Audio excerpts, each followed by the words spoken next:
Skin கேருக்கு எக்கச்சக்கமாக செலவு பண்ணுறேன் மேடம், ஆனால் எனக்கு எதுவுமே வேலை செய்யல, எனக்கு எதுவுமே எஃபெக்டே வரல, இந்த ப்ராடக்ட் எல்லாம் எனக்கு வேஸ்ட்டாக இருக்குது அப்படின்னு சொல்கிற எத்தனை பேர் இருக்கீங்க? நீங்கள் எல்லாரும் பண்ணுற ஒரு பெரிய மிஸ்டேக் நான் சொல்லட்டுமா?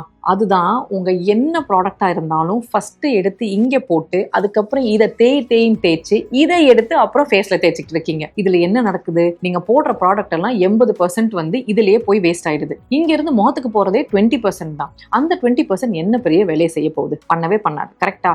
So any skin care product, sunscreen, moisturiser, night ரிட்டிங், எதுவாக இருந்தாலும் சரி, ஃபிங்கர் டிப்பில், இந்த ஃபிங்கர் டிப்பில் போயிட்டு அது நேராக முகத்துக்கு போகணும். So when your applying your product, take it in the finger tip 1 2 3 1 2 3 1 2 3 1 2 1 2 வச்சு spread it or apply it only from the finger tip to the face. இது தவிர வேற எந்த பார்ட்லையும் உங்க ஸ்கின் கேர் ப்ராடக்ட்ஸ் போகக்கூடாது. இந்த ஒன்று பண்ணாலே உங்க இருக்கிற ஸ்கின் கேர் நல்லா வேலை செய்ய ஆரம்பிச்சிடும். என்ன? ஓகே தானே? Take care.